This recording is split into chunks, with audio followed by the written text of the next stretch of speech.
Prime Minister tackles violence, revises COVID-19 containment measures for July 27 to August 10, and praises clean sweep of women's 100-meter finals. You're watching Jamaica House Weekly. I'm Anthony Morgan.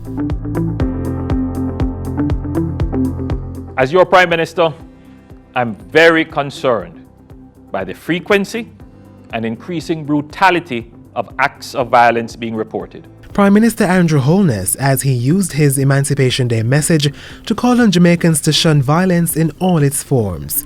In the call for transformation, Mr. Holness says the state has led the charge with the recent passage of the Sexual Harassment Bill. A review of the Domestic Violence Bill is ongoing, and a thorough study of violence is being conducted with a view to reform government's policy framework response.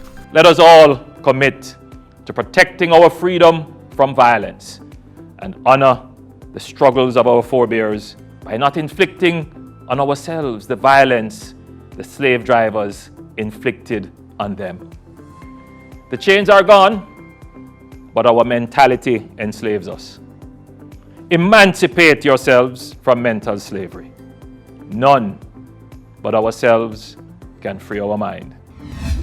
On behalf of the government of Jamaica and the people of Jamaica, I want to express our gratitude to the government of the United Kingdom and the people of the United Kingdom for this gift.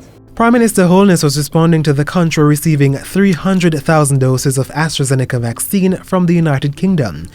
The shipment is the UK's first to any country globally under a commitment given by Prime Minister Boris Johnson during a Group of 7 G7 nations meeting in June.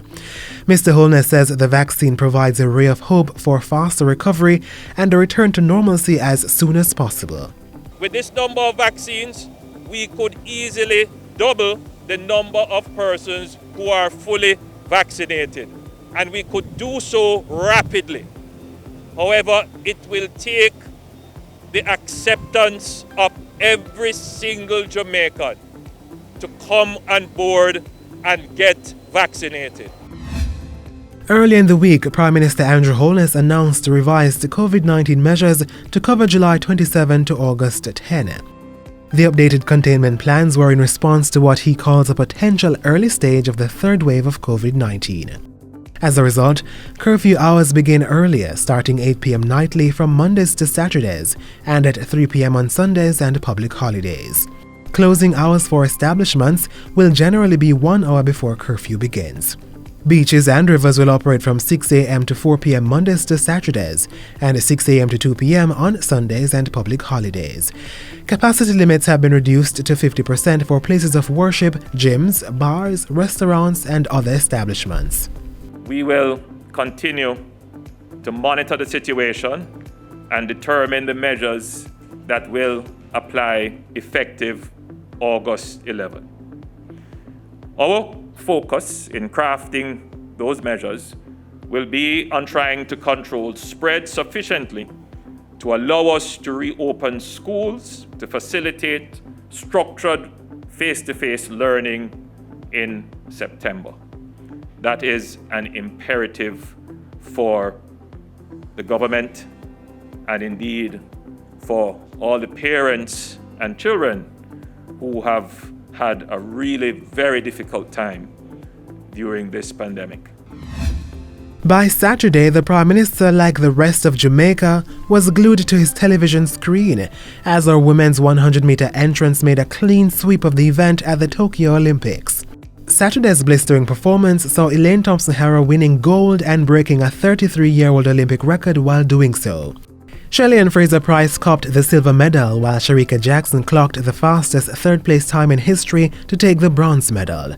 Mr. Holness lauded the Jamaican athletes for their history-making performance, which has cemented the island's prowess as an athletic powerhouse. Before that, the Prime Minister attended the regular monthly meeting of the National Security Council. High on Thursday's meeting agenda was government's consideration of expanding security measures for the southern crest of the Kingston metropolitan region, including Kingston Central and St. Andrew South. The region has seen a flare-up of violence, which the Prime Minister says will be met with additional security interventions to restore order.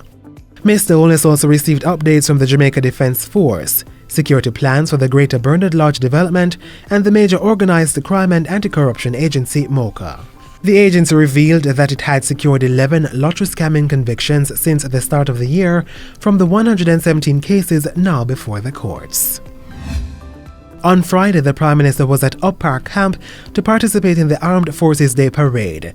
140 junior members of the force were presented with medals of honor for general service.